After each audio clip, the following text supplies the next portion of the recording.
Thank you brother.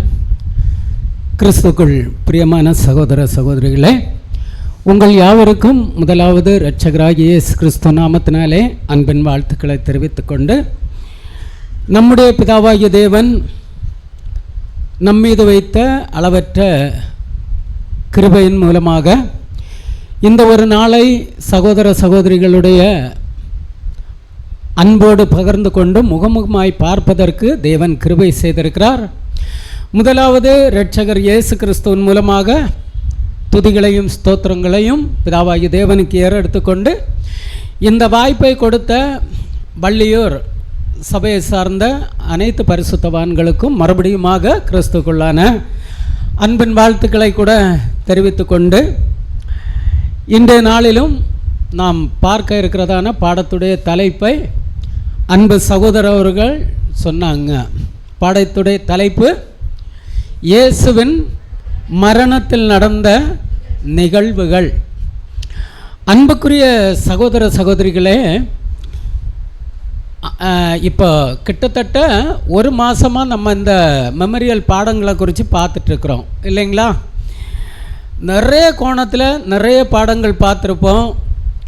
பார்க்கக்கூடிய பாடத்தை ரிப்பீட்டாக பார்க்க வேண்டியதும் இருக்கும். அதுவும் யார் அனுமதிக்கிறது அப்படின்னா தேவன் அனுமதிப்பார் இல்லைங்களா?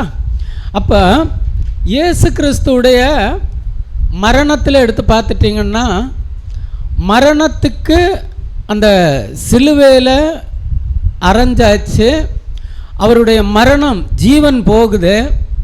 அந்த ஜீவன் போகிறதுக்கு முன்னாடி அந்த சிலுவையிலேயே ஒரு சில சம்பவங்கள் நிகழ்வுகள் நடக்கும். அதே மாதிரி தன்னுடைய ஜீவனை இயேசு விட்டதுக்கப்புறம் ஒரு சில சம்பவங்கள் அங்கே நடக்கும் இல்லைங்களா? நம்ம அநேக விதத்தில் நம்ம பார்த்துருக்குறோம். இப்போ இந்த கோணத்தில் எப்படி பார்க்க போகிறோம்னா, மரணத்துக்கு முன்னாடி மரணத்துக்கு பின்னாடி. இது நம்ம ஸ்லாங்கில் சொல்ல போனால் கிறிஸ்துவுக்கு முன்னாடி கிறிஸ்துவுக்கு பின்னாடின்னு நம்ம சொல்லுவோம். அதுக்கும் இதுக்கும் சம்பந்தமே இல்லை. இப்போ நம்ம எந்த வசனத்திலிருந்து இந்த பாடத்தை பார்க்க போகிறோம்னு ஆதார வசனத்தை சகோதரி இப்போ மத்தேயு 27ஆம் அதிகாரம் எடுத்துக்கோங்க. 27ஆம் அதிகாரம் எடுத்த ஆதார வசனம் 45, 46 வசனங்கள். மத்தேயு 27ஆம் அதிகாரம் 45 மற்றும் 46 வசனங்கள். 6ஆம் மணி நேரம் முதல் 9ஆம் மணி நேரம் வரைக்கும் பூமி எங்கும் அந்தகாரம் உண்டாயிற்று. 9ஆம் மணி நேரத்தில் இயேசு ஏலி ஏலி லாமா சபக்தானி என்று மிகுந்த சத்தமிட்டு கூப்பிட்டார். அதற்கு என் தேவனே என் தேவனே ஏன் என்னை கைவிட்டீர் என்று அர்த்தமா? போதும் சிஸ்டர். இப்போ பாருங்க, என் தேவனே ஏன் என்னை கைவிட்டீர் அப்படின்னு கேட்குறதுக்கு முன்ன ஒரு சம்பவம் நடந்திருக்கு. கூர்மையாக வசனத்தை கேட்டிருந்தீங்கன்னா சொல்லலாம் என்ன சம்பவம் நடந்து. சரி, தொடர்ந்து வாசிங்க சிஸ்டர். அடுத்து எது வாசிங்கன்னா 50 முதல் 52. 50ஆம் வசனம் முதல். இயேசு மறுபடியும் மகா சத்தமாய் கூப்பிட்டு ஆவியை விட்டார். அப்பொழுது தேவ ஆலயத்தின் திரைச்சீலை மேல் தொடங்கி கீழ் வரைக்கும் இரண்டாக கிழிந்தது. பூமியும் அதிர்ந்தது, கண்மலைகளும் பிளந்தது. போதும் சிஸ்டர். அந்த இயேசு கிறிஸ்து ஜீவனை விடுறதுக்கு முன்ன 3ஆம் மணி நேரம் முதல் 6ஆம் மணி நேரம் வரையிலும் அங்கே ஒரு சம்பவம் நடந்து பூமி அந்தகாரப்பட்டுச்சு. பூமி அந்தகாரப்படுது அப்படின்னா நமக்கு நல்லா தெரியும் என்ன ஆயிருக்குன்னா ஒரு இருட்டு. சரிங்களா? ஒரு இருட்டு அங்கே. அப்போ ஒரு வெளிச்சம் இல்லாத ஒரு சூழ்நிலை அங்கே உருவாகுது. அப்புறம் தன்னுடைய ஜீவனை விட்டதுக்கப்புறம் ஒரு சில சம்பவங்கள் நடக்குது. என்ன நடக்குதுன்னா, திரைச்சீலை மேலிருந்து கீழாக அது என்ன ஆகுதுன்னா கிழியுது. பூமி அதிர்ந்தது, கண்மலைகள் பிளந்தது. அடுத்தது ஒரு சம்பவம் கூட நடக்கும். கல்லறைகளும் திறக்கப்பட்டு அங்கிருந்த அநேக பரிசுத்தவான்கள் எழுந்திருந்து என்ன சொல்லுவாங்கன்னா பரலோக நகரத்துக்கு போனாது அப்படின்னு இந்த வசனம் இருக்கும். இப்போ நம்ம ஒவ்வொரு விஷயமா பார்க்கணும், சரிங்களா?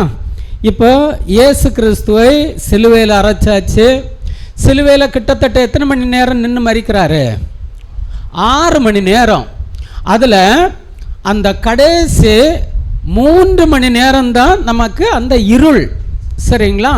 அப்போ அந்த 3 மணி நேரம் இருள் சூழக்கூடிய அந்த ஒரு காலப்பகுதியில் இயேசு கிறிஸ்து மரிச்சிட்டாரான்னா என்ன ஆகல? மரிக்கல. என்ன ஒரு சம்பவம் நடக்குதுன்னா இருள் சூழ்ந்தக்கூடிய ஒரு சம்பவம் நடக்குது. இந்த இருள் சூழக்கூடிய அந்த சம்பவம் எப்படி நடக்குது அப்படின்னா, நிறைய பாடங்கள் நம்ம பார்த்துருப்போம். இதுக்கு முன்னாடி நம்ம பார்க்கும்போது இயேசு கிறிஸ்து கிட்டத்தட்ட 6 மணி நேரம் சிலுவையில் தொங்கிட்டு இருக்கிறாரு. அதுக்கு முன்ன அவருக்கு அநேக பாடுகள் இல்லைங்களா? அநேக பாடுகள் அவருக்கு அந்த பாடுகள்லேயே மிகவும் மோசமான பாடுகள் எது அப்படின்னு சொன்னால் நம்ம ஏதோ சொல்லுவோம்.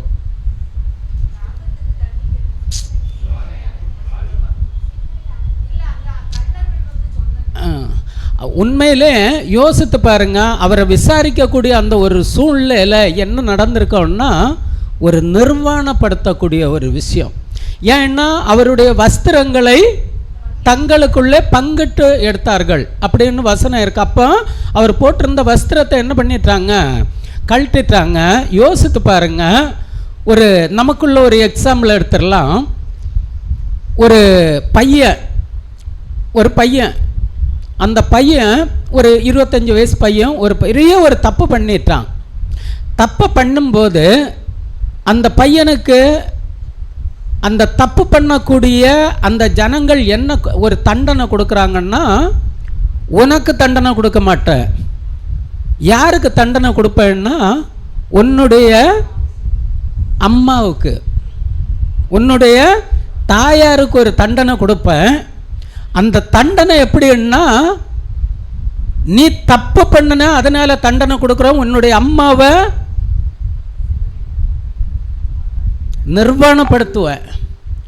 யோசித்து பாருங்க, இந்த மாதிரி ஒரு தாய்க்கு ஒரு தண்டனை கொடுக்கறது பையன் செஞ்ச தவறுனால. இயேசு கிறிஸ்து யாருங்க? உலக ஜனங்களுக்கு எல்லாருக்கும் தாய். யார் அவர் அவமானப்படுத்துறது? பசங்க, பிள்ளைங்க. யோசித்து பாருங்க, இந்த மைண்ட்ல இருந்து இந்த பாடத்தை நம்ம பார்த்தோம்னா உண்மையிலேயே இந்த பாடத்தை அப்படியே தியானிக்கும் போது கண்ணில் இருந்து அப்படியே கண்ணீர் வரும், அந்த அளவுக்கு இருக்கும். அப்போ எவ்வளவு அடி ஒன்றும் இல்லைங்க. ஏன் அப்படிங்கிற சகோதரர் நம்ம சபையில் இருக்கிறாரு, அவரை ஒரு தப்பு பண்ணாரோ பண்ணலையோ அடிக்கிறாங்க. அவருக்கு சரி நம்ம இயேசு கிறிஸ்துவ மாதிரி மாறணும்னு நினச்சிட்டு அந்த அட்டியை என்ன பண்ணுறாருன்னா தாங்குறாரு. அவருக்கு மூஞ்சில் காரி துப்புறாங்க. காரி துப்பும்போது துடைக்காமல் இருப்பாரா? துடைக்காமல் இருப்பாரா?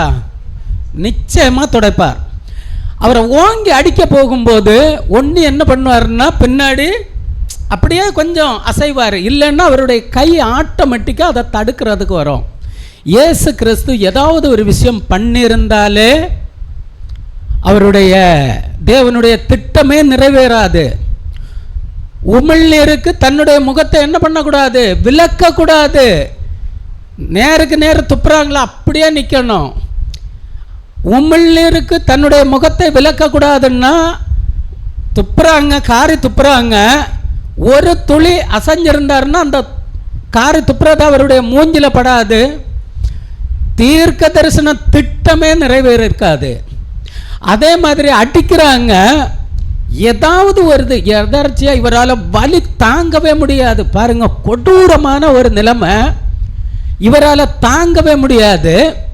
அந்த சூழ்நிலையில மட்டும் அடிப்பட்டு கிழிஞ்சிருக்கிற இடத்துல அடிக்கிறாங்க. கையை லைட்டா தூக்கி இருந்தா என்ன இருக்கும்? தேவனுடைய திட்டமே தடைபட்டிருக்கும். அடுத்தபடியாக பாருங்க, இந்த சூழ்நிலைகள் எல்லாம் எப்படி நடக்குதுன்னா தேவனுடைய திட்டம், தேவனுடைய நீதி, தேவனுடைய நீதி இங்க என்ன இருக்குன்னா தலைகீழா போயிட்டு இருக்கு. தேவனுடைய நீதி அப்படிங்கிறது என்ன அப்படிங்கிறது தெரியாத ஒரு சூழ்நிலையில அங்க இருக்கு. தேவனுடைய நீதியை இங்க நிறைவு செய்யணும். அந்த தேவனுடைய நீதியை நிறைவு செய்கிறதற்கு யார் வரணும்னா தேவன் தான் வரணும். தேவனை தவிர யாருமே வர முடியாது. இதுக்கு தான் இயேசு கிறிஸ்து என்ன சொல்லுவாருன்னா, சீசர்கள் கேட்பாங்க, எப்போ பாரு அப்பா அப்பான்னே சொல்லிட்டு இருக்கிறீங்களே, உங்கள் அப்பா யாருங்க அப்படின்னு. என்ன சொல்லுவார்? என்னை கண்டவன் என் பிதாவை கண்டான். அப்போ அந்த நீதி நிறைவேறணும் அப்படின்னா தேவன் தான் வரணும். தேவன் டைரக்டாக வர முடியாது. அவரை ஒருவனும் கண்டதில்லை, அவருடைய சத்தத்தை யாரும் கேட்டதில்லை. யாரு மட்டும்தான் பார்த்தா, யாரு மட்டும்தான் கேட்டான்னா இயேசு கிறிஸ்து. அப்போ தேவனால படைக்கப்பட்ட தேவனுடைய நேசகுமாரன் நம்முடைய கர்த்தராகிய இயேசு கிறிஸ்து. அந்த இயேசு கிறிஸ்து பூமிக்கு வரணும்னா இயேசு கிறிஸ்துடைய அந்த சாக்ரிஃபைஸ், அவருடைய மைண்டு எப்படி இருக்கும்னு யோசித்து பாருங்க. இந்த பூமியில நடக்கக்கூடிய விஷயம் எல்லாம் இயேசு கிறிஸ்து பரலோகத்திலிருந்து பார்த்துருப்பாரா, பார்த்துருக்க மாட்டாரா? பார்த்துருப்பார். நேரடியாக கூட விசேஷித்த தூதரா வந்து பார்த்துருக்கிறார் இல்லைங்களா? அப்போ இங்கே நடக்கக்கூடிய யாரையாவது ஏதாவது ஒரு தவறு பண்ணியாச்சுன்னா அவங்கள போட்டு அடித்து சித்திரவதைப்படுத்தி கொலை பண்ணுறது எல்லாமே அங்கேருந்து பார்ப்பாரா, பார்க்க மாட்டாரா? அப்போ நீதிக்காக யாராவது போராடுறாங்கன்னா அவங்கள சித்திரவதைப்படுத்துறத இயேசு பார்ப்பாரா இல்லையா? பார்த்துருப்பாரா? அதே மாதிரி தேவன் பார்ப்பாரா இல்லையா? தேவன் பார்த்துட்டு இருப்பாரா இல்லையா? இந்த மாதிரி ஒரு விஷயத்தில் தன்னுடைய பையன் பூமிக்கு வந்து இப்படி தான் சாகணும் அப்படிங்கிறது தேவனுக்கு தெரியும். அதே மாதிரி தான் இப்படித்தான் அவமானப்படணும், இப்படி தான் சாகணும், என்ன இப்படி பண்ணுவாங்க அப்படிங்கிறது இயேசு கிறிஸ்துவுக்கு தெரியும். தெரிஞ்சிட்டு பூமியில் வரார்.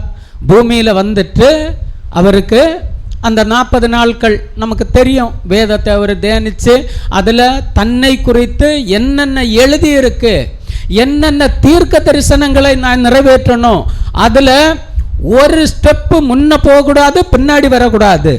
ஏன்னா இயேசு கிறிஸ்து சாக வேண்டிய நேரத்தில் தான் சாகணும், அவர் அரெஸ்ட் பண்ண வேண்டிய நேரத்தில் தான் அரெஸ்ட் பண்ணணும். அதுக்கு முன்னாடி அவர் அரெஸ்ட் பண்ண என்ன ஆகும்? தேவனுடைய திட்டமே நிறைவேறாத போகும். ஏன்னா ஒரு சில டைமில் இயேசு கிறிஸ்துவ பிடிச்சாங்க, பின்னிட்டு விழுந்தாங்க, மறைஞ்சாரு. இதெல்லாம் இயேசு கிறிஸ்து பின்னாடி அப்படி பண்ண வேண்டியதானே. இவரை சிலுவையில் அறையிறதுக்கு பிடிக்கிறாங்க. இவர் நினைச்சிருந்தா இவருக்கு மறைஞ்சு போக முடியாதா? அவங்கள பின்னிட்டு விழ மாதிரி தள்ளி இது பண்ண முடியாதா? எல்லாமே முடியும், பண்ணக்கூடாது. இந்த செகண்ட்ல 6 மணி நேரம் தொங்கணும்னா 6 மணி நேரம் தான் தொங்கணும். ஒரு நிமிஷம் முன்ன பின்ன நடக்கவே கூடாது. இதுதான் தேவனுடைய திட்டம். பூமியில வந்து அழகா பண்றார். அப்ப தேவன் பார்த்துட்டு இருக்கிறாரு, இயேசு கிறிஸ்து இந்த விஷயங்களை எல்லாம் பர்ஃபெக்டா செஞ்சிட்டு இருக்கிறாரு. ஏதாவது ஒரு இடத்துல இவர் தவறு இருப்பாரான்னா எங்கேயுமே இல்லை. அடுத்தபடியாக நம்ம பார்க்கும்போது இந்த அம்மா யார் அப்படின்னா மரியம்மா. நம்ம அசால்ட்டாக சொல்லிடுவோம், என்ன தெரியுமா, மரியம்மா பெத்தாங்க, அவ்வளோதான். இந்த சிந்தனை யோசித்து பாருங்க, இந்த அம்மாவுடைய வலி எப்படி இருக்கும்னு. இந்த அம்மாவுக்கு தெரியும் இல்லை, இது சாதாரண மனுஷன் இல்லை, தேவனுடைய குமாரன். இவர் ஒரு பயங்கர ஒரு வல்லமை மிக்க ஒரு தேவனுடைய குமாரன் அப்படின்ட்டு இந்த அம்மாவுக்கு தெரியுமா தெரியாதா? நிச்சயமாக தெரியும். அப்போ இயேசு கிறிஸ்துவை அரெஸ்ட் பண்ணி விசாரிக்கும் போது இந்த அம்மா பார்த்துருக்குமா பார்த்துருக்காதா? நிச்சயமாக பார்த்துருக்கோம். சரியா? இந்த அம்மா பார்த்துட்டே இருக்க இவர் அரெஸ்ட் பண்ணி அலக்களிக்கிறாங்க. ஒரு தண்ணி இல்லை, இவருக்கு சாப்பாடு அப்படிங்கிறது எந்த விஷயமும் கிடையாது. அப்போ தன்னுடைய உடம்புல அடிக்க அந்த அவருடைய அந்த எனர்ஜி கம்மியாக இவருக்கு நிச்சயமா இவருடைய முகம் எப்படி இருக்கும்? பார்க்கறதுக்கே ஒரு கோரா ஒரு விஷயமாக தான் இருந்திருக்கும். அந்த டைமில் இந்த அம்மா பார்ப்பாங்க. எப்படி பார்த்துருப்பாங்கன்னா, தேவனுடைய குமாரன் ஓகே இருக்கட்டு, யார் அவரு? என்னுடைய பையன், என்னுடைய பையனுடைய முகத்தை பாருங்க. அதே மாதிரி என்னுடைய பையன் இன்னைக்கு உலகத்துக்கு வெளிச்சத்தை கொடுக்க வந்த பையன் இன்னைக்கு தாகத்தோட இருக்கிறான், பசியோட இருக்கிறான், அடிக்கிறாங்க, உடம்ப கிழிக்கிறாங்க. அதே மாதிரி தாயார் பார்த்துருப்பாங்களே இல்லையோ, ஒரு நிர்வாணப்படக்கூடிய ஒரு சூழ்நிலை. அந்த தாயாருடைய மனசு எப்படி இருக்கும், எப்படி இருந்திருக்கும் யோசித்து பாருங்க. ஒன்றும் வேண்டாம், மறுபடியும் ஒரு எக்ஸாம் தான். சின்ன ஒரு எக்ஸாம்பிள் பார்த்துடலாம். ஒரு தாய் ஒரு பையன் 2 பேர் இருக்கிறாங்க. அந்த பையன் ரொம்ப மோசமாக நடந்துக்கிறாங்க. நம்ம பேசிக்கில் எல்லாம் கேட்போம், அந்த பையன் அருவருக்கத்தக்க மோசமாக நடக்கிறான். இந்த பெத்த தாய்க்கு முன்ன வச்சு அந்த பையனை ஒரு கையை வெட்டுறாங்க. இந்த அம்மா பார்த்துட்டு இருக்குமா, மோசமான பையன்தான், அவன் மரணத்துக்கு ஒப்பு கொடுக்க வேண்டியவன் தான். இந்த அம்மா பார்த்துட்டு இருக்குமா, முடியுமா? ஒரு தாயால் முடியுமா? இந்த தாய் அதையும் பார்த்துட்டு இருக்கிறாங்க. யோசித்து பாருங்க, அதையும் பார்த்துட்டு இருக்கிறாங்க. அதே மாதிரி தேவன் பார்த்துட்டு இருக்கிறார். முக்கியமாக பார்க்கும்போது விசேஷித்த தூதர்கள் பார்த்துட்டு இருப்பாங்க. மறக்கவே கூடாது, மறக்கவே கூடாது. ஒரு தூதன் வந்து பழைய ஏற்பாட்டு நாட்களில் எல்லாம் எத்தனை பேரை சங்கரிப்பான், அதை விட்ட மேலான தூதர்கள் எல்லாம் பார்த்துட்டு இருப்பாங்க. எல்லாம் அப்படி ஆக்ரோஷமாக இருப்பாங்க. தேவன்கிட்டையும் கேட்டிருப்பாங்க, தேவனே ஒரு சின்ன அனுமதி கொடுங்க. அப்போஸ்தலர்கள் இயேசு கிறிஸ்துவிட்ட கேட்டாங்க, இல்லை அக்கினி எலியாவா மாதிரி அக்கினி இறக்கியவங்களை எல்லாம் அழிச்சிடலாமான்னு. தேவன் என்ன சொல்லியிருப்பார் தெரியுமா? பொறுமையாக இருங்க, என்னுடைய நீதி நான் நிறைவேற்ற வேண்டிய அந்த நீதியை நான் இறங்கி போய் தான் செய்யணும். எப்படி? என்னுடைய குமாரன் மூலம் செய்யணும், பொறுமையாக இருங்க அப்படின்னு. இந்த கண்டிஷனில் தான் வசனம் வாசிக்கலாம். மார்க்கு 15:33 முதல்.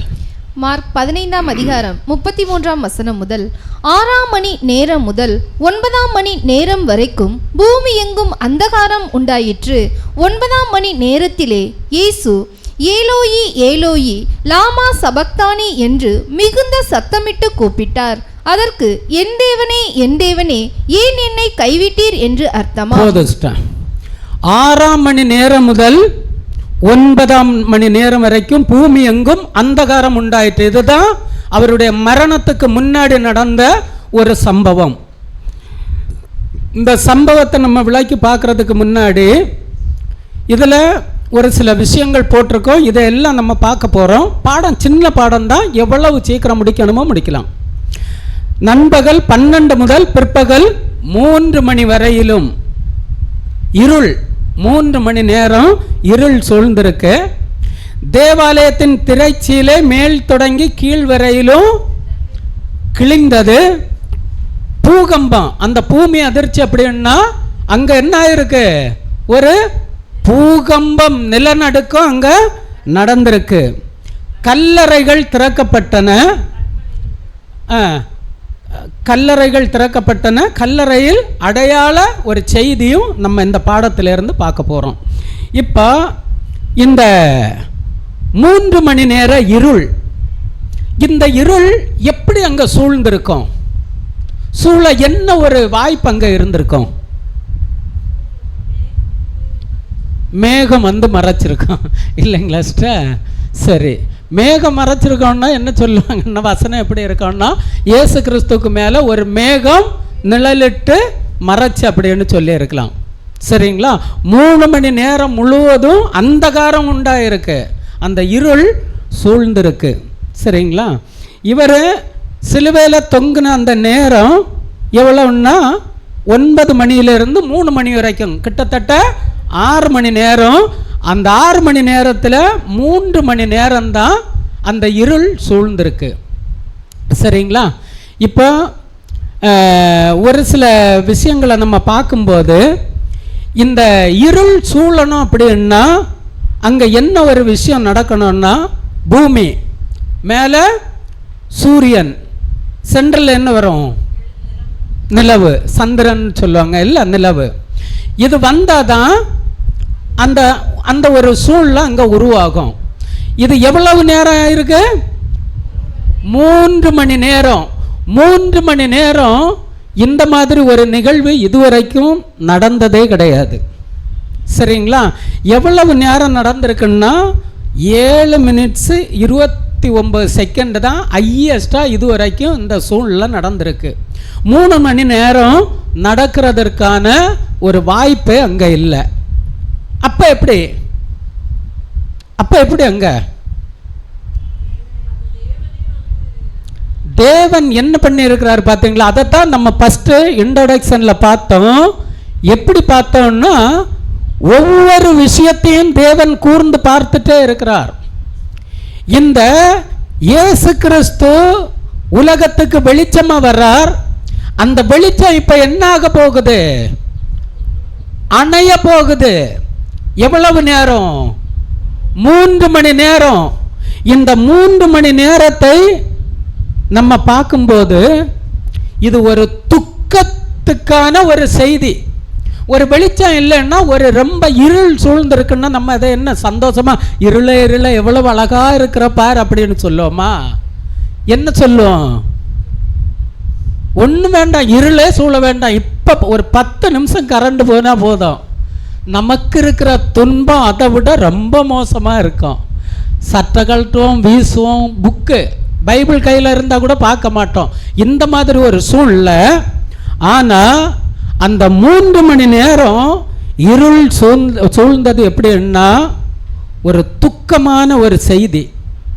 இந்த துக்கத்தை எப்படி இது பண்ணணும் அப்படின்னா, தேவன் தான் அதை செய்ய முடியும். ஏன்னா தேவனுடைய நீதியை தேவன் தான் நிறைவேற்ற முடியும். தேவனா கீழே அதை செய்யணும். அதுதான் இயேசு கிறிஸ்து மூலம் அதை செய்யக்கூடிய ஒரு விஷயம். வசனத்தை வாசிக்கலாம். ஆதியாகமம் 6ஆம் அதிகாரம் 5-6 வசனங்கள். ஆதியாகமம் 6ஆம் அதிகாரம் 5 மற்றும் 6ஆம் வசனங்கள்.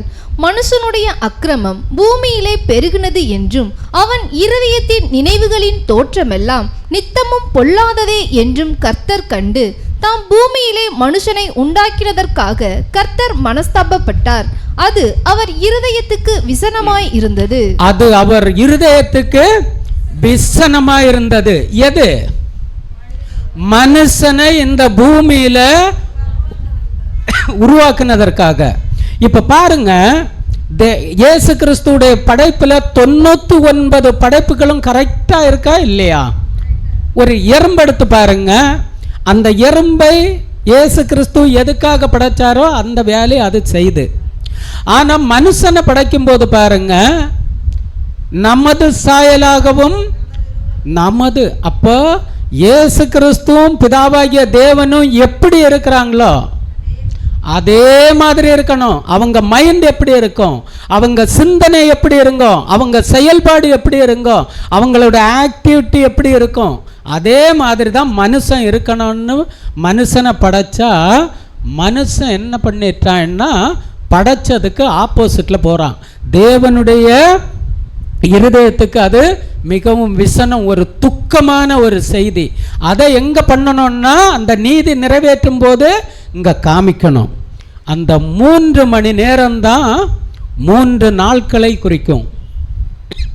3 நாட்கள் பூமிக்கு அந்த சூரியன் என்ன ஆயுது?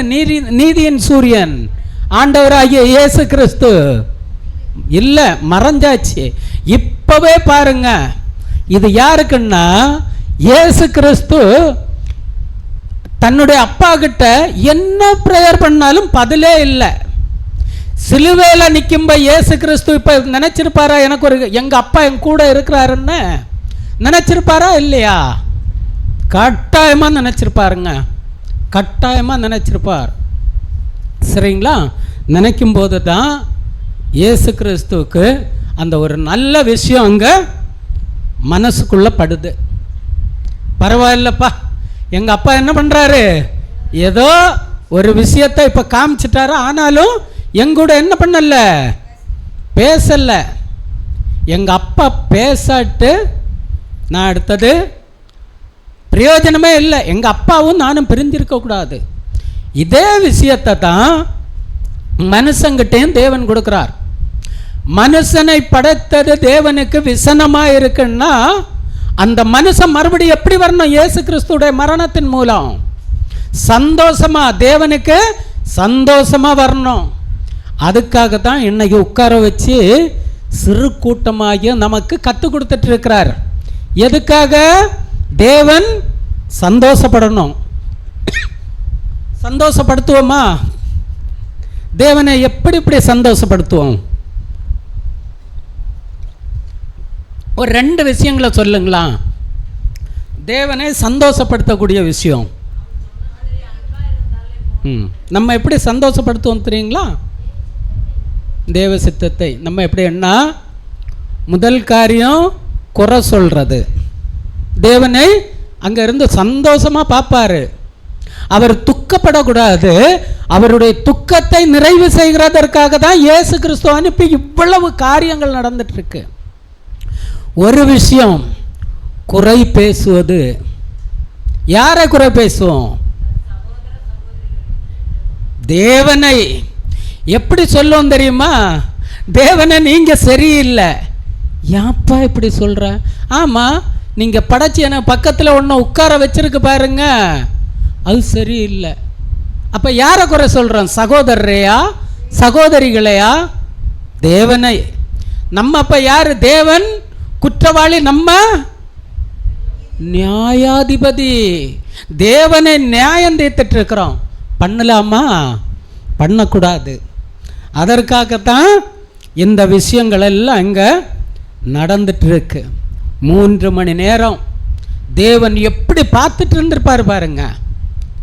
தன்னுடைய தாய் எப்படி பார்த்துட்டு இருந்திருப்பாங்க, விசேஷித்த தூதர்கள் எப்படி பார்த்துட்டு இருந்திருப்பாங்க, இயேசு கிறிஸ்துவுடைய மனநிலைமை எப்படி இருந்திருக்கும். கூட இருந்த அப்போஸ்தலர்கள் என்ன பண்ணிட்டாங்க? ஓடிட்டாங்க, மறுதளிச்சிட்டாங்க, சபிக்கிறாங்க. ஒன்றும் இல்லை, எங்க அப்பா மட்டும்தான் இருக்கிறாருன்னு நினைச்சு அப்பாவும் பேசவே இல்லை. அப்பாவும் பேசவே இல்லை. இந்த 3 நாள் 3 மணி நேரத்தை 3 நாள் எதுக்காக நம்ம சொன்னோம் அப்படின்னா, அதற்கு முன்னாடியே தேவன் ஒரு விஷயத்தை இந்த பூமியில் காமிச்சார். யாரு? யோனா. யோனா மீன் வயிற்றில் இருந்தது. அதே மாதிரி இயேசு கிறிஸ்துவும் அந்த 3 மணி நேரம் இருள் சூழப்பட்டிருக்கிறதை இயேசு கிறிஸ்து அப்பா எங்கூட தான் இருக்கிறார், எப்போதும் கைவிட மாட்டார் அப்படிங்கிற விஷயம் தெரியணும். கைவிட்டுருவாரு, இருந்தாலும் எங்கூட தான் இருக்கிறாரு. அந்த 3 மணி நேரம் 3 நாட்கள் 3 நாள் இயேசு கிறிஸ்துவும் இந்த பூமியில என்ன பண்ணணும்? இருக்கணும். இந்த பூமிக்கு அந்த 3 நாட்கள் என்னவா இருக்கும்? இருளாக இருக்கும். இருளாக இருக்கும். யோசித்து பாருங்க. காட்டி கொடுத்த யூதாஸ் காரியத்துடைய மனநிலைமை. அவர் போயிட்டார் பாவம். அவரை அரெஸ்ட் பண்ணி அடிச்சாங்க, இல்லை அடிச்சு கொன்னாச்சு, கல்லறையில் கொண்டு வச்சாச்சு. சந்தோஷமா இருந்திருப்பாங்கன்றீங்க? இல்லை. வசனம் வாசிக்கலாம். மத்தேயு 12:40. மத்தேயு 12ஆம் அதிகாரம் 40ஆம் வசனம். யோனா இரவும் பகலும் 3 நாள் ஒரு பெரிய மீனின் வயிற்றில் இருந்தது போல மனுஷகுமாரனும் இரவும் பகலும் 3 நாள் பூமியின் இருதயத்தில் இருப்பார். 3 நாள் என்ன பண்ணுவார்? இருப்பார். அந்த 3 நாட்களும் ஒரு பயங்கரமான ஒரு இருள் சூழ்ந்த ஒரு காலப்பகுதி அப்படிங்கிறதையும் நம்ம பார்க்கலாம். அடுத்தபடியாக, என் தேவனே என் தேவனே ஏன் என்னை கைவிட்டீர்? சரிங்களா? கைவிட்டீர் அப்படின்ட்டு தேவனை நோக்கி கத்துறார். தேவன்கிட்ட இருந்து எந்த பதிலும் வரவே இல்லை. சரிங்களா? வரவே இல்லை. அப்புறம் அந்த இருள் சூழ்ந்த அந்த பகுதியில் தான் இயேசு கிறிஸ்து தன்னுடைய அந்த சிலுவையில் நின்றுட்டு இருக்கிறார் அப்படிங்கிறதையும் பார்க்குறோம். சரியா? இப்போ ஒரு வசனம் வாசிக்கலாம். யோவான் 9ஆம் அதிகாரம் 5ஆம் வசனம். யோவான் 9ஆம் அதிகாரம் 5ஆம் வசனம். நான் உலகத்தில் இருக்கையில் உலகத்திற்கு ஒளியாய் இருக்கிறேன் என்றார். நான் உலகத்தில் இருக்கையில் உலகத்துக்கு ஒளியாய் இருக்கிறேன். அந்த ஒளி இப்ப என்ன ஆயிற்று? இருளாக மாறிடுச்சு. ஒரு இருட்டு, ஒரு துக்கமான ஒரு காலம். யார் யாருக்கு அப்படின்னா ஒட்டுமொத்த உலகத்துக்கே ஒரு இருட்டான காலம். சரிங்களா? ஒரு சில பூ எல்லாம் சூரியன் வரும்போது பார்த்துருப்பீங்க, அந்த சூரியனை நோக்கி என்ன ஆயிட்டு இருக்கோம், அப்படியே அது அந்த சூரியனை பார்த்து இந்த சூரியகாந்தி பூ எல்லாம். சரிங்களா? அதே மாதிரி ஒரு சில பூக்கள் எல்லாம் சூரியன் வந்தால் மட்டும்தான் என்ன ஆகும், மலரும், இல்லைன்னா மலராது. அந்த 3 நாட்கள் அந்த சூரியன் என்ன பண்ணி இருக்கோம், அந்த பூ மலர்ந்திருக்குமா? இல்லை. அதுக்கு அன்னைக்கு ஒரு இருண்ட கால பகுதி. இந்த 3 நாட்களும் நம்ம அப்படியே பார்க்கும்போது தேவனுடைய திட்டத்தில் மொத்தம் எல்லாத்துக்குமே அந்த சூரியனுடைய ஒளி அந்த வெளிச்சம் மங்கி போச்சு அப்படிங்கிறத நம்ம பார்க்கலாம். இது யாரால அந்த இருள் சூழ்ந்தது அப்படிங்கிறதையும் நம்ம வசனத்தில் வாசிக்கலாம். ஆமோஸ் 8ஆம் அதிகாரம் 9ஆம் வசனம். ஆமோஸ் 8ஆம் அதிகாரம் 9ஆம் வசனம். அந்நாளிலே நான் மத்தியானத்தில் சூரியனை அஸ்தமிக்க பண்ணி பட்ட பகலிலே தேசத்தை அந்தகாரப்படுத்தி. அந்நாளிலே நான் இஸ்ரேல் ஜனங்களுக்காக கொடுக்கப்பட்ட வசனம். யோசித்து பாருங்க, இந்த பாடத்துக்கு இது கரெக்டா ஆப்ட் ஆகும். அந்நாளிலே நான் மத்தியானத்திலே சூரியனை அஸ்தமிக்க பண்ணி, மத்தியானம் இல்லைங்களா, அஸ்தமிக்க பண்ணி பட்ட பகலிலே தேசத்தை அந்தகாரப்படுத்துவேன். அந்தகாரம் மிகவும் இருள் சூழ்ந்திருக்கிறதான ஒரு காலப்பகுதியை அந்த இடத்துல நான் என்ன பண்ணுவேன், உருவாக்குவேன் அப்படிங்கிறது. இப்போ இந்த விஷயம் இயேசு கிறிஸ்து அதில் ஒரு பிக்சரை எடுத்துட்டோம். சரி, இது இந்த இயேசு கிறிஸ்து சிலுவையில் நிற்கும்போது, சிலுவையில் நின்று தான் இந்த உலக ஜனங்களுக்கு எல்லாருக்கும் ஒரு மீட்பு கொடுக்கணும். உண்மையா இல்லையா? இவர் அந்த சிலுவையில் தொங்கி இவர் மரணத்துக்குள்ளாடி போனாதான் பலன் முதற்கொண்டு உலகம் மொத்தத்துக்கும் ஒரு மீட்பு கொடுக்கணும். இதே மாதிரி இனி ஒரு விஷயம் நடந்திருக்கு பைபிளில். நம்ம ஏற்கனவே பார்த்தோம், யோனா தீர்க்கதரிசி. இந்த யோனா தீர்க்கதரிசிய நினிவேக்கு போக சொல்லும்போது என்ன பண்ணிடுவார், தர்சீசுக்கு ஓடி போயிடுவார். அதுக்கப்புறம் அங்கே என்ன பண்ணார், அங்கே கொண்டு போயிட்டு போட்டு மீன் எல்லாம் வெளியே விட்டுரும். அதுக்கப்புறம் இவர் போய் இவர் எங்கே போய் தஞ்சம் அடைவார், ஆமணக்கு செடிக்குள்ளே போய் ஒளிஞ்சுக்குவார். அதையும் தேவன் பட வச்சிருவார் இல்லையா, காய வச்சிருவார். அப்போ எதுக்காக அங்கே கொண்டு வைக்கிறாருன்னா, நீ போய் சொன்னாதான் இந்த ஜனங்கள் திருந்துவாங்க. நீ சொல்லலைன்னா அந்த ஜனங்கள் திருந்த மாட்டாங்க அப்படின்னு அந்த ஆமணக்கு செடியில் கொண்டு உட்கார வச்சு, ஆமணக்கு செடியை பட வச்சு ஒரு விஷயத்தை அந்த ஜனங்கள் திருந்துவதற்கு யோனா மூலம் தேவன் என்ன பண்ணியிருக்கிறாரு, ஒரு விஷயத்தை காமிச்சிருக்கிறாரு. அதே மாதிரி இயேசு கிறிஸ்து சிலுவையில் நின்னுதான் இந்த ஜனங்களை எல்லாம் ரட்சிக்க போறார் அப்படிங்கிறத இயேசு கிறிஸ்து சிலுவையில் நின்று காமிச்சிருக்கிறார் அப்படிங்கிறதையும் கூட நம்ம பார்க்கலாம். அடுத்தபடியாக ரோமர் 5:2. ரோமர் 5ஆம் அதிகாரம் 2ஆம் வசனம். அவர் மூலமாய் நாம் இந்த கிருபையில் பிரவேசிக்கும் ஸ்லாக்கியத்தை விசுவாசத்தினால் பெற்று நிலை கொண்டிருந்து தேவ மகிமையை அடைவோம் என்கிற நம்பிக்கையினாலே மேன்மை பாராட்டுகிறோம். நம்ம உண்மையிலே சொல்றங்க, இன்னைக்கு நம்ம ஒரு மேன்மையான ஒரு வார்த்தை பேசணும்னா தேவனுடைய வார்த்தையாக தான் இருக்கணும். ஏன்னா இந்த விஷயம் எல்லாம் இன்னைக்கு எத்தனையோ விஞ்ஞானிகள் இருக்கிறாங்க, அவங்க கண்டுபிடிக்க முடியுமா? ஆனால் நம்ம கண்டுபிடிச்சிட்டு இருக்கிறோம் இல்லைங்களா? இயேசு கிறிஸ்து மூலமாகத்தான் நம்ம மீட்புக்குள்ள வர்றோம். இந்த உலக ஜனங்கள் எல்லாம் மீட்புக்குள்ள வருவாங்க. அவங்களுக்கு இயேசு கிறிஸ்து மூலமாக தான் ஒரு விடுதலை கிடைக்கும் அப்படிங்கிறத தான், அதுதான் தேவ மகிமையை அடைவோம் என்கிற நம்பிக்கையினாலே. அப்ப தேவ மகிமையை அடைவோம்னா தேவனை மாதிரியே அந்த மகிமைக்குள்ள நம்ம என்ன பண்ணிடுவோம், போயிடுவோம். தேவன் மாதிரியே போய் சேரணும். அப்ப நம்ம எப்படி இந்த பூமியில வாழணும், நம்மளை பார்க்குறவங்க எப்படி சொல்லணும், நம்ம பார்க்குறவங்க யாரை மகிமைப்படுத்தணும், தேவனை மகிமைப்படுத்தணும். போறாரு பாரு சகோதரர், எப்படி அவருடைய வார்த்தை, அவருடைய நடக்கை, அவருடைய பேச்சு யார் மாதிரி இருக்கு? தேவன் இந்த பூமியில இருந்தா இப்படி தான்யா இருக்கும். இப்படி சொல்லிடக்கூடாது, ஐயோ பாரு எப்ப ஓடிடலாம் அப்படின்ட்டு அப்படி சொல்லவே கூடாது. நம்ம மூலம் தேவன் என்ன ஆயிட்டு இருக்கணும்னா மகிமைப்பட்டு இருக்கணும். வசனம் வாசிக்கலாம். ரோமர் 5:9-11. ரோமர் 5ஆம் அதிகாரம் 9ஆம் வசனம் முதல். இப்படி நாம் அவருடைய இரத்தத்தினாலே நீதிமான்களாக்கப்பட்டிருக்க கோபாக்கினைக்கு நீங்களாக அவராலே நாம் ரட்சிக்கப்படுவது அதிக நிச்சயமாமே.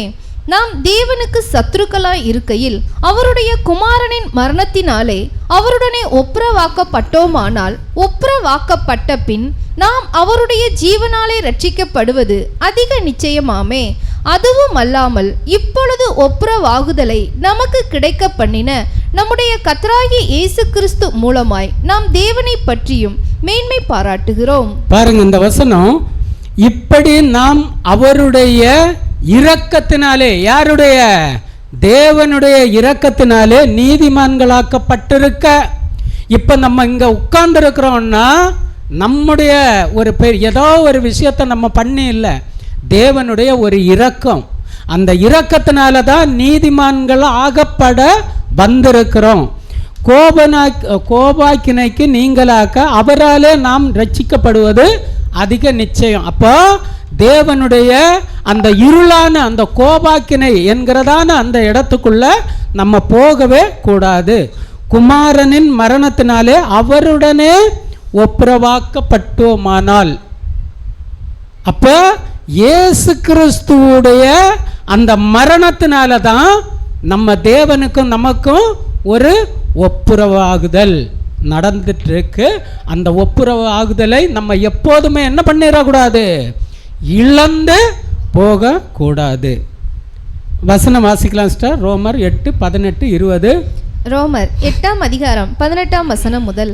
ஆதலால் இக்காலத்து பாடுகள் இனி நம்மிடத்தில் வெளிப்படும் மகிமைக்கு ஒப்பிடத்தக்கவைகள் அல்லவென்று எண்ணுகிறேன்.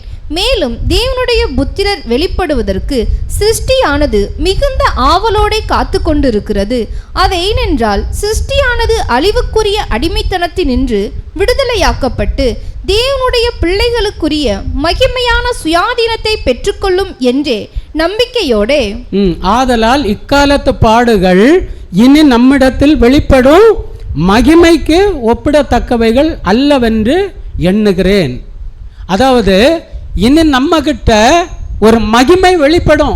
அந்த மகிமை வெளிப்படணும்னா இப்ப நம்ம என்ன பண்ணணும், அநேக பாடுகளை அனுபவிக்கணும். அது எப்படின்னா சத்தியத்தின் மூலம் வரக்கூடிய பாடுகள். நம்ம யாரையும் பாடுபடுத்திடக்கூடாது, யாரையுமே குற்றம் சொல்லக்கூடாது. அதுக்காக நம்ம வந்திருக்கிறோம். நம்ம குற்றத்தை, அதுதான் இயேசு கிறிஸ்து சொல்லுவாரு, உன்னுடைய கண்ணில் இருக்கிற உத்திரம் பெரிய அந்த காம்பவுண்ட் அந்த உத்திரம் மாதிரி இருக்கும், அதை நீ வச்சுட்டு பக்கத்தில் யாராவது ஒரு சின்ன துரும்பு இருக்கும், எப்பா எவ்வளவு மோசமாக இருக்கு பாரு, எடுத்து போடு.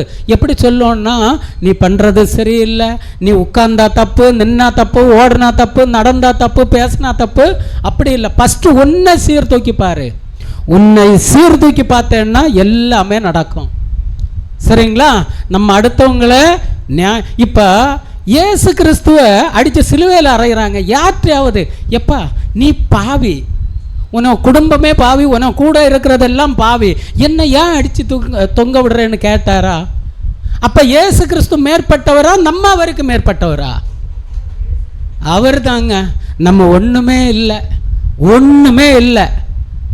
புழு பூச்சிகள், புழு பூச்சி எப்போ நசுக்கப்படுதோ அது கூட எங்கே போய் நசுக்கப்படுதுன்னு தெரியாது. நமக்கு அந்த வாழ்க்கை கூட இல்லை. அப்படி இருந்தும் நம்ம என்ன நினைப்போம்னா, நான் தான் முடிஞ்சு போச்சு, நான் தான்னாலே முடிஞ்சு போச்சு. கரைப்படுத்துகிறது, இருக்கக்கூடிய சகோதர சகோதரிகளை கரைப்படுத்துகிறது வேண்டாம்.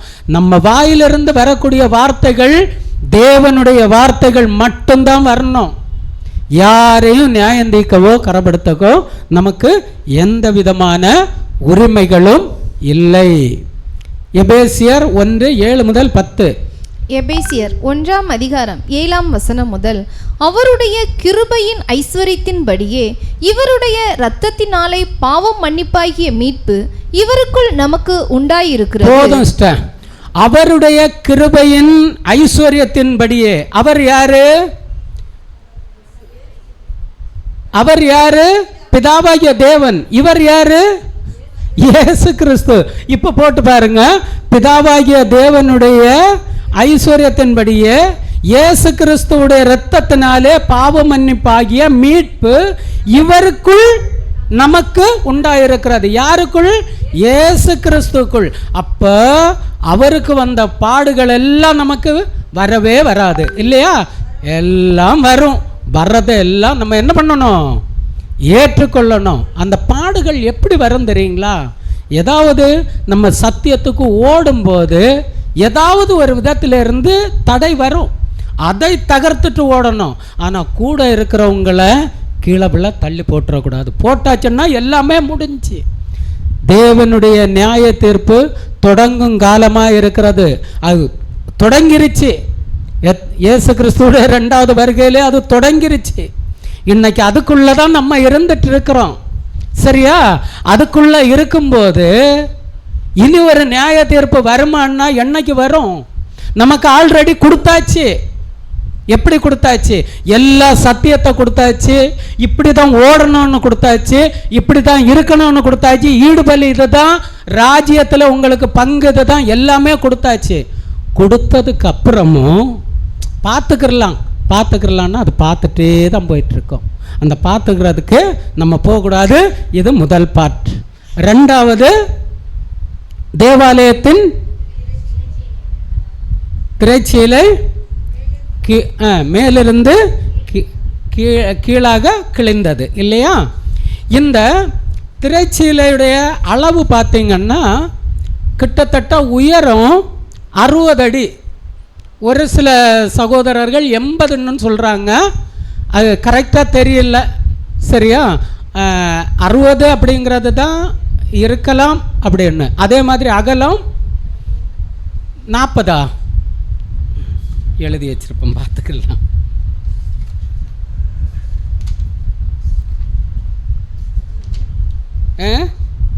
ஆமாம், உயரம் 60 அடி, அகலம் 30 அடி. சரிங்களா? இது ஒரு அப்ராச்மெண்ட்டு, அது கரெக்டாக எனக்கு தெரியல. சரிங்களா?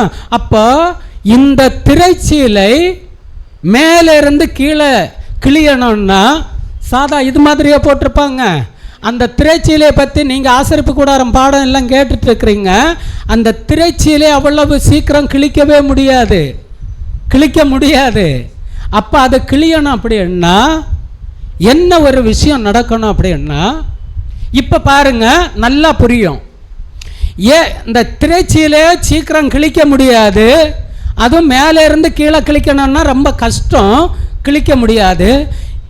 இதே விஷயத்தை இப்போ இயேசு கிறிஸ்துக்குள்ளே கொண்டு வரலாம். இயேசு கிறிஸ்துவை அடித்து சாகடிக்க முடியுமா? அதாவது ஏன் கரெக்டாக சொல்லணும். இப்போ மனுஷனுடைய உயிர் எதில் இருக்குது? நமக்கு மொத்தம் எத்தனை லிட்டர் ரத்தம் இருக்குது? 6 லிட்டரு. எத்தனை லிட்டர் வெளியே எடுத்தால் நம்ம சாகுவோம்?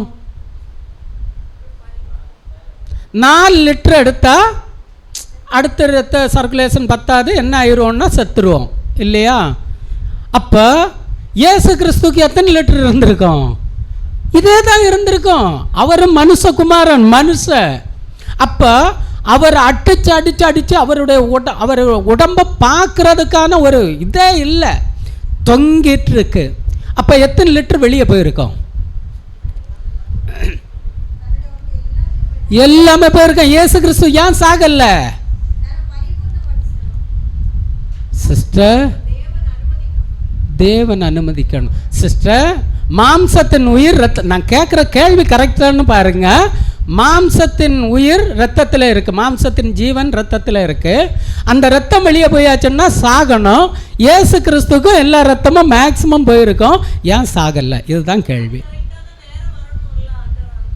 ஓகேங்க சிஸ்டர், இது கூட ஒரு பாயிண்ட். அப்படி இல்லை சிஸ்டர், இப்போ நமக்கெல்லாம் யாருடைய ரத்தம்? ஆதாமுடைய ரத்தம். பாவம். இயேசு கிறிஸ்துக்கு அவருக்கு பாவ ரத்தமே கிடையாது. ஆனாலும் தேவனுடைய நீதி அங்க நிறைவேறணும் இல்லையா? நீதி நிறைவேறணும்னா இயேசு கிறிஸ்துவோட அடிச்சோ அவருடைய ரத்தத்தை வெளியில எடுத்து அவரை கொல்லவே முடியாது. ஒரு சொட்டு ரத்தம் இருந்தா கூட அவர் சாகவே மாட்டாரு. அப்ப என்ன ஆகணும் தெரியுமா? இந்த திரைச்சீலைக்கும் அவருடைய மரணத்துக்கும், திரைச்சீலை கிழிவதற்கும் அவருக்கு மரணத்துக்கும் ஒரு லிங்க் இருக்கு, கண்டுபிடிங்க. சரி, கரெக்டாக இருக்கலாம், எல்லாம் கரெக்டு. நான் சொல்கிறேன் பாருங்க. இயேசு கிறிஸ்துடைய ஹார்ட் வெடிக்கணும். வெடிச்சா தான் அவர் சாகுவார். இந்த சம்பவம் எங்க நடக்குது தெரியுமா? வசனம் வாசிங்க. மத்தேயு 27:50-51. மத்தேயு 27 அதிகாரம் 50 வசனம் முதல். இயேசு மறுபடியும் மகா சத்தமாய் கூப்பிட்டு ஆவியை விட்டார். அப்பொழுது தேவ ஆலயத்தின் திரைச்சீலை மேல் தொடங்கி கீழ் வரைக்கும் இரண்டாக கிழிந்தது. இயேசு மறுபடியும் எல்லாத்தையும் பார்த்தாரு. இயேசு கிறிஸ்துக்கு அந்த இருள் சூழ்ந்ததே அவருக்கு ஒரு நிச்சயமா என்னன்னா அப்பா கூட இருக்கிறாருன்னு. இருந்தாலும் எந்த பதிலும் வரலையே, எங்க அப்பா கிட்ட இருந்து எந்த இதுவும் வரலையே, எந்த ஆக்ஷனும் வரலையே அப்படின்னு சொல்லிட்டு மறுபடியும் ஏற்கனவே அப்ப என்ன பண்ணிட்டு இருக்கிறாரு? அவருடைய அந்த மனசு குமுறல். உண்மையிலே சொல்றேங்க, நமக்கு அன்பானவங்க செத்து கிடக்குறாங்கன்னா போய் அழுதுருங்க, சும்மாவாத ஆக்ஷன் பண்ணிருங்க. அவங்கள பார்த்து அப்படியே அந்த குமுறல் இருந்தால் பயங்கரமான டேஞ்சர். நம்ம அழமாட்டோம். எதுக்கு அழுகணும்? செத்ததுக்காக அழுகணுமா? ஏன்னா அவங்கள உயிரோடு எழுப்ப போகிறோம். அவங்க இன்னைக்கு போய் ரெஸ்ட் எடுக்க போகிறாங்க, அவ்வளவுதான். ஆனால் இயேசு மறுபடியும் சத்தமாய் கூப்பிட்டு ஆவியை விட்டார். அப்போ என்னன்னா இவருடைய ஹார்ட் அங்கே என்ன ஆகுது? வெடிக்குது. அப்பொழுது தேவாலயத்தின் திரைச்சீலை மேல் தொடங்கி கீழாக இரண்டாக கிழிந்தது. இந்த தேவாலயத்தின் திரைச்சீலை எது? இந்த கிழிந்த திரைச்சீலை எது? அதாவது எந்த இடத்துல அந்த ஆலயத்தில் எங்க இந்த திரைச்சீலை? பரிசுத்த ஸ்தலத்துக்கும் மகா பரிசுத்த ஸ்தலத்துக்கும் இடையில இருக்கிற திரைச்சீலை கிழியணும். அதுவரைக்கும் பிரதான ஆசாரியர் மட்டும்தான் உள்ள போக முடியும். பரலோக ராஜ்யத்துக்கு போகணும்னா இயேசு கிறிஸ்து மட்டும்தான் போக முடியும். யார் போக முடியும்? அவருடைய மரணத்துக்கு முன்னாடி யாராவது போக முடியுமா? முடியாது. அப்ப பரலோக ராஜ்யத்துக்கு போகணும்னா இயேசு கிறிஸ்துடைய அந்த இருதயம் வெடிக்கணும், இவர் சாகணும். மகா பரிசுத்த ஸ்தலத்தில் இருக்கக்கூடிய திரைச்சீலை கிழியணும், போகலாம், பரலோகத்துக்கு போகலாம். மகா பரிசுத்த ஸ்தலம் எது? நமக்கு பரலோக ராஜ்யம். அவருடைய மரணத்தின் மூலமாகத்தான் பரலோக ராஜ்யம் திறக்கப்பட்டது. இதைத்தான் நம்ம பார்க்கணும். எப்படின்னா அதுவரையிலும் புறஜாதிகளுக்கா யாருக்கா இருந்தாலும் சரி பரலோக வாய்ப்பே இல்லை. பரிசுத்த ஸ்தலத்தை, மகா பரிசுத்த ஸ்தலத்தை பார்க்கக்கூடிய யாருக்குமே கிடையாது. எல்லாருக்கும் அவருடைய மரணத்தின் மூலம் கிடைச்சி. அதுக்காகத்தான் திரைச்சீலை கிழிக்கப்பட்டது. யோசித்து பாருங்க. அப்போ நம்ம பரலோகத்துக்கு போகணும், அந்த பரலோக ராஜ்யம் திறக்கப்படணும்னா இந்த ரெண்டு விஷயங்களும் அட் அ டைமில் நடக்கணும். அப்போதான் தேவனுடைய நீதி என்னாகணும்? நிறைவேறணும். நியாய பிரமாணம் நிறைவேறணும். நியாயப்பிரமாணத்தில் தானே கொடுக்கப்பட்டிருக்கு. மகா பரிசுத்த ஸ்தலத்துக்குள்ள யாரு மட்டும் போகணும்? பிரதான ஆசாரியர் மட்டும்தான் போகணும். யோசித்து பாருங்க. இப்ப எல்லாருக்கும் வாய்ப்பு கிடைச்சா, ஆண் என்றும் இல்லை, பெண் என்றும் இல்லை, யூதன் என்றும் இல்லை, கிரேக்கனும் என்றும் இல்லை, எல்லாமே எல்லாத்துக்கும் வழிவாச, எல்லாத்துக்கும் திறக்கப்பட்டாச்சு. அழகா திறக்கப்பட்டாச்சு. திறக்கப்படும் போது நம்ம மைண்டில் ஏதாவது ஒரு தப்பு பண்ணட்டா, நம்ம சகோதரர் சகோதரி தப்பு பண்ணட்டா, தேவன் கேட்க மாட்டாரா?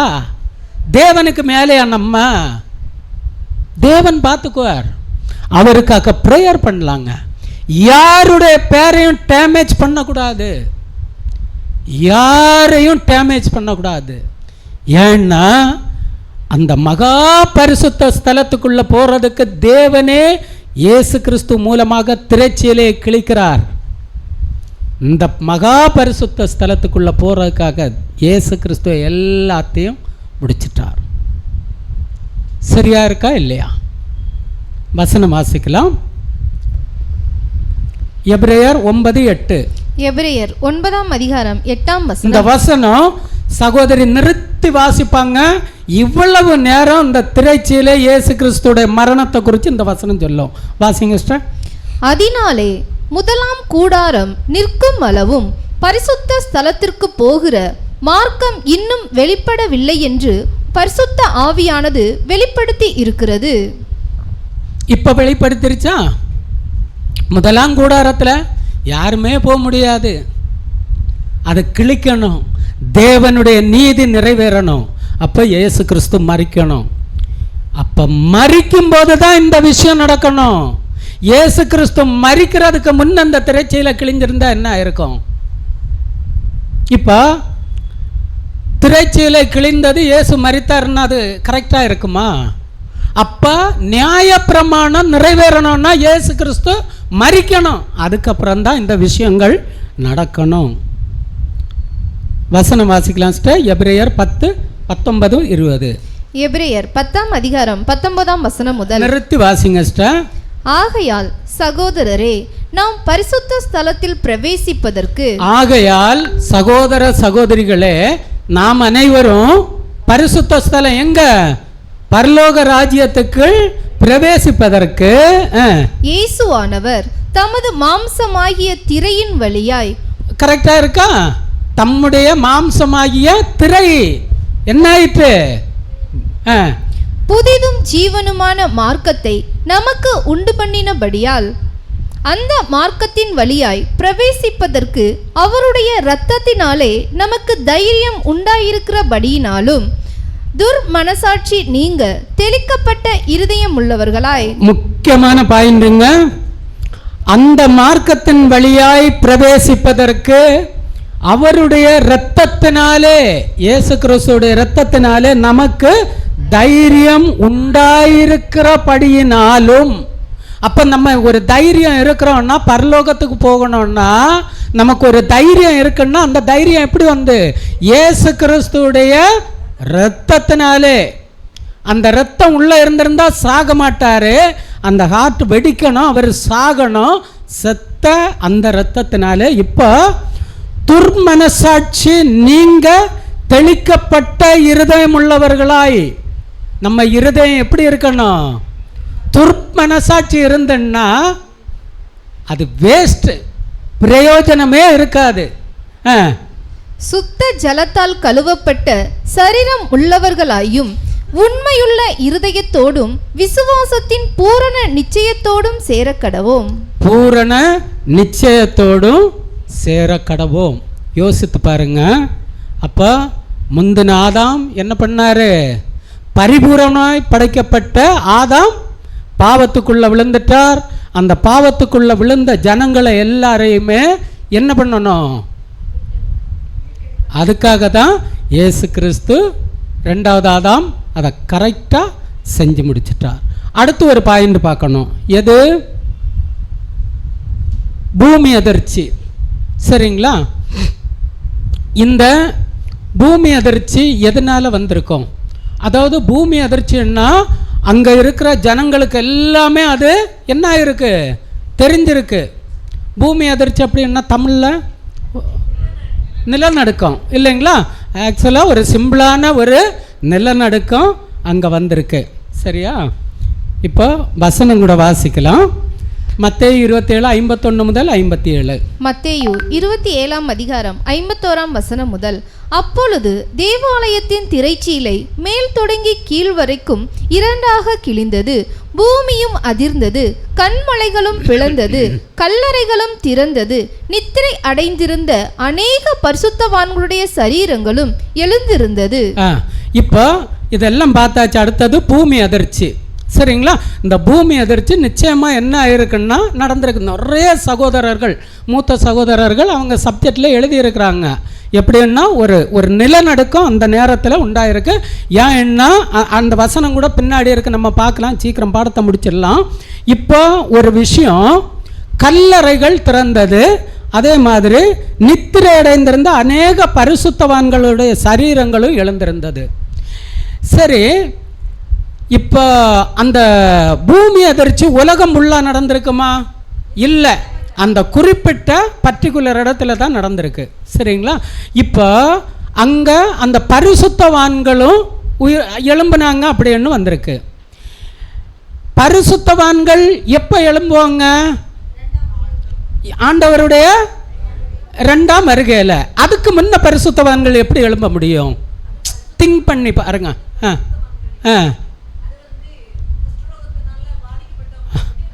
கரெக்டு. சரிங்களா சிஸ்டர்? ஏற்கனவே பாடத்தை நல்லா நமக்கு கற்றுக் கொடுத்துட்ருக்குறாங்க. Thank you sister. இப்போ என்னன்னா, இயேசு கிறிஸ்து அந்த கொல்கத்தா மலை, நமக்கு அது நிறைய பார்த்துருப்போம். எருசலேம் நகரம் டவுனுக்கு சிட்டிக்குள்ளே இருக்குது இல்லைங்களா? கொல்கத்தா மலை மேலே இருக்குது. அப்போ இயேசு கிறிஸ்து அங்கே சிலுவையில் அரைஞ்சு அவருடைய அந்த மரணத்தில் நடக்கக்கூடிய விஷயம் இந்த பூமி அதிர்ச்சி.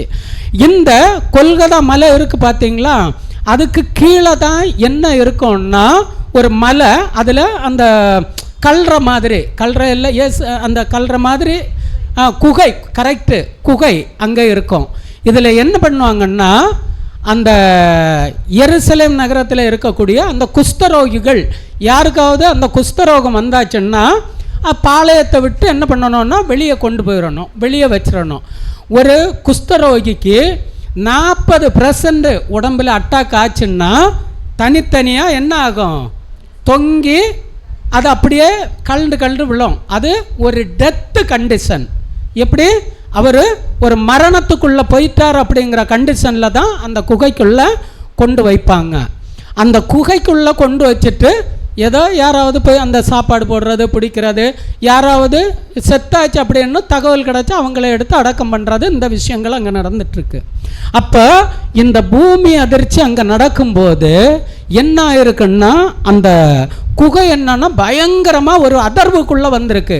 அப்போ அந்த குஷ்டரோகிகள் என்ன பண்ணியிருக்கிறாங்கன்னா அங்கேருந்து வெளியே ஓடி இருக்கிறாங்க. அந்த வெளியே வரும்போது என்ன நடந்துன்னு தெரியாது. இவங்களுடைய குஷ்டரோகம் எல்லாம் சுத்தமாக இருக்கு, சரியாயிருக்கு. சரியான உடனே இவங்க அசுத்தமாக இருக்கிறாங்க. இவங்களுடைய பார்வையில் எருசலேம் பட்டணம் எப்படி இருக்கு? இவங்க அசுத்தத்துக்கு முன்னாடி அது பரிசுத்தமாக இருக்கு. அப்போ இவங்க என்ன பண்ணுறாங்கன்னா வெளியே வந்து பார்த்துருக்குறாங்க, தங்களுடைய குஷ்டரோகம் எல்லாம் சரியான உடனே அங்கே ஓடி இருக்கிறாங்க, நாங்கள் சரியாயிட்டோம் அப்படின்னு. அதுதான் என்ன பண்ணுறாங்கன்னா, கல்லறைகளும் திறந்தது, நித்திரை அடைந்த அநேக பரிசுத்தவான்களுடைய சரீரங்களும் எழுந்தது. பரிசுத்தவான்கள்னா இவங்க தான் அசுத்தத்தில் இருக்கிறாங்க. சரீரம் ரெடி ஆன உடனே பரிசுத்தம் ஆயிருச்சு. ஆன உடனே பரிசுத்த நகரம் அப்படின்னா இவங்க அசுத்தமானவங்க, இவங்களுடைய பார்வையில் அது பரிசுத்தம். இதுதான் இந்த சம்பவங்கள். புரிஞ்சுங்களா? அப்போ இயேசு கிறிஸ்துவுடைய மரணத்திலிருந்து அநேக பாடங்களை தேவன் நமக்கு என்ன பண்ணி இருக்கிறாரு? கற்று கொடுத்திருக்கிறார். சரிங்களா? இப்போ வசனம் வாசிங்க. யோயேல் 3:16. யோயேல் 3:16. கர்த்தர் சீயோனிலிருந்து கெர்ச்சித்து எருசலேமிலிருந்து சத்தமிடுவார், வானமும் பூமியும் அதிரும். ஆனாலும் கர்த்தர் போதும் சிஸ்டர். கர்த்தர் சீயோனிலிருந்து கர்ச்சித்து எருசலேமிலிருந்து சத்தமிடுவார், வானமும் பூமியும் அதிரும். இது யாருடைய செயல் அப்படின்னா முழுக்க முழுக்க தேவனுடைய ஒரு செயல் அங்க நடந்திருக்கு. தேவனால அந்த விஷயத்தை பார்க்கவே முடியலைங்க. தேவன் தான் அனுப்புறாரு. தேவனுடைய நீதி நிறைவேறணும், நியாய பிரமாணத்தை இயேசு கிறிஸ்து நிறைவேற்றணும். ஆனாலும் தன்னுடைய பிள்ளையுடைய அந்த கொடூர காட்சி என்ன பண்றாரு, தன்னுடைய அந்த என்ன சொல்றது, அவருடைய அந்த வல்லமை, அந்த வல்லமையினால இந்த விஷயங்கள் அங்க நடக்குது. நம்ம இதை தான் அந்த பிக்சரில் பார்த்தோம். சரிங்களா? பிக்சரில் என்ன பார்த்தோம்னா யோனா. சரிங்களா? யோனா மூலம் ஒரு பட்டணமே என்ன ஆயிற்று, ரட்சிக்கப்பட்டுருச்சு இல்லைங்களா? அதே மாதிரி நம்முடைய ஆண்டவராகிய இயேசு கிறிஸ்து மூலமாக என்ன ஆயிருக்குன்னா உலக ஜனங்களுக்கு ஒரு ரட்சிப்பு கிடைச்சிருக்கு அப்படிங்கிறதையும் நம்ம பார்க்குறோம். ஐயோ, ரிவேஸில் வந்துட்டு இருக்கிறேன். சரி, ஒரு வசனம் வாசிங்க. மத்தேயு 27:54. மத்தேயு 27:54 100க்கு அதிபதியும் அவனோடே கூட இயேசுவை காவல் காத்திருக்கிறவர்களும் பூமி அதிர்ச்சியையும் சம்பவித்த காரியங்களையும் கண்டு மிகவும் பயந்து மெய்யாகவே இவர் தேவனுடைய குமாரன் என்றார்கள். மெய்யாகவே இவர் தேவனுடைய குமாரன். அன்புக்குரிய சகோதர சகோதரிகளே, இயேசு கிறிஸ்துடைய இரத்தத்தினால மீட்கப்பட்டிருக்கிறோம். அவருடைய திரையின் வழியாக நம்ம பரலோகத்துக்கு போறோம். புறஜாதிகளாகி இருந்த நம்மளை என்ன சொன்னார் இயேசு கிறிஸ்து? என்ன சொன்னார் அந்த ஸ்திரீயை பார்த்து? நாய் இல்லையா? இந்த மாதிரி ஒரு கண்டிஷன்ல இருந்த நம்ம எங்க மேன்மை பாராட்டுறோம்னா பரலோகத்துக்கு போறோம்னு மேன்மை பாராட்டுறோம். அப்ப நம்முடைய சிந்தை எப்படி இருக்கணும், நம்ம செயல்கள் எப்படி இருக்கணும்?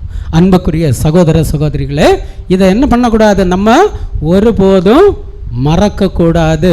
இப்ப வசனம் வாசிக்கலாம் மறுபடியும். இது வேண்டாம் சிஸ்டர், நம்ம வாசித்த வசனம் தான் இதுதான் அங்கே நடந்த ஒரு சில விஷயங்கள். சும்மா இமேஜின்ஸ் அந்த பிக்சர்ஸ் போட்டிருக்கிறோம். சரிங்களா?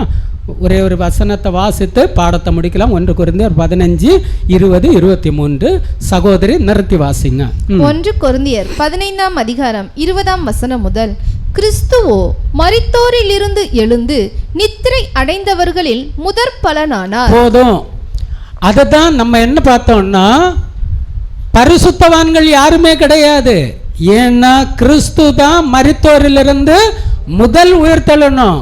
சரிங்களா? அதுக்கு முன்ன எல்லாம் லாசரு உயிரிழப்பினார், அதெல்லாம் ஒரு அடையாளங்கள். சரியா? ராஜ்யத்தில் நடக்கக்கூடிய விஷயம். இங்கே வந்தது என்னன்னா, மரித்தவர்கள் எல்லாம் நமக்கு இந்த வசனமே கரெக்டாக நமக்கு என்னன்னா குழு கொடுக்குது. இயேசு கிறிஸ்துக்கு முன்ன இயேசு கிறிஸ்து மரிச்சாச்சுன்னா அவர் தான் வந்து என்ன பண்ணணும், உயிரோட எழுப்பணும். மனுஷனால் மரணம் உண்டானபடியால் மனுஷனால் மரித்தோரின் உயிர்த்தெழுதலும் உண்டாயிற்று. மனுஷனால், ஆதாமினால் மரணம் உண்டானது போல இயேசு கிறிஸ்துவினால் உயிர்த்தெழுதலும் உண்டாயிற்று. கிளியரா இருக்கா? அப்ப அது பரிசுத்தவான்கள் அல்ல, அந்த குஷ்டரோகிகள் அப்படிங்கறத நம்ம குழு இந்த வசனங்கள். அடுத்தது, ஆதாமுக்குள் எல்லாரும் மரிக்கிறது போல கிறிஸ்துவுக்குள் எல்லாரும் உயிர்ப்பிக்கப்படுவார்கள். எல்லாரும் உயிர்ப்பிக்கப்படுவார்கள். அவனவன் தன் தன் வரிசையிலே உயிர்ப்பிக்கப்படுவான். முதற்பலனானவர் கிறிஸ்து. முதற்பலனானவர் கிறிஸ்து. அவருக்கு பின்னாடி தான் பூமிக்கு அடியிலிருந்து எல்லாரும் வெளியே வர முடியும். பின்பு அவர் வருகையில் அவருடையவர்கள் உயிர்ப்பிக்கப்படுவார்கள். கிளியரா இருக்கு. சரிங்களா? அன்புக்குரிய சகோதர சகோதரிகளே, இப்ப இந்த பாடத்திலிருந்து நம்ம முக்கியமா என்ன கத்திருக்கிறோம் அப்படின்னு பார்க்கும்போது, நானே வழியும் சத்தியமும் ஜீவனுமா இருக்கிறேன். கிறிஸ்து சபையாகிய சரீரத்துக்கு தலையா இருக்கிறார். நாம் எல்லாம் அவருடைய சரீர அங்கங்கள். நம்ம இப்ப அங்கங்களா பாத அங்கங்களா? கடைசி காலத்துல இருக்கிறோம். பாதம் தலைக்கு மேலே போகலாமா? யோசித்து பாருங்க. உட்கார்ந்துட்டு நம்ம காலை தூக்கி மேலே தலைக்கு மேலே வச்சுருந்தோன்னா எவ்வளவு அசிங்கமாக இருக்கும். தலை இருக்கிற இடத்துல தான் தலை இருக்கணும், கால் இருக்கிற இடத்துல தான் கால் இருக்கணும். கால் பாத அங்கங்கள், நம்ம ஒவ்வொருவரும் பாத அங்கங்களாக இருக்கிறோம். அந்த பாத அங்கங்களுக்கு தேவன் என்ன கற்றுக் கொடுக்குறாரோ, இயேசு கிறிஸ்துவின் மூலமாக சிலுவையிலிருந்து அவருடைய மரணத்திலிருந்து நம்ம என்னென்ன கற்றுக்கிறோமோ, ஒரு பாடம் இல்லை, நிறைய பாடங்களை தேவன் நமக்கு கொடுக்கிறார். இப்படியாக இந்த கேட்ட பாடத்தின்படி நம்ம நடக்க தேவன் நம்ம ஒவ்வொருவரையும் ஆசீர்வதிப்பாராக. இந்த வாய்ப்பை கொடுத்த பிதாவாகிய தேவனுக்கு மறுபடியுமாக இரட்சகராகிய இயேசு கிறிஸ்துவின் மூலமாக துதிகளையும் ஸ்தோத்திரங்களையும் ஏறெடுத்து கொண்டு, வள்ளியூர் அனைத்து சகோதர சகோதரிகளும் இந்த வாய்ப்பை கொடுத்திருக்கிறீங்க. பொறுமையோடு கேட்ட உங்கள் அனைவரோடும் தேவனுடைய கிருபை, சமாதானம், அன்பு நிலைத்திருப்பதாக. ஆமேன்.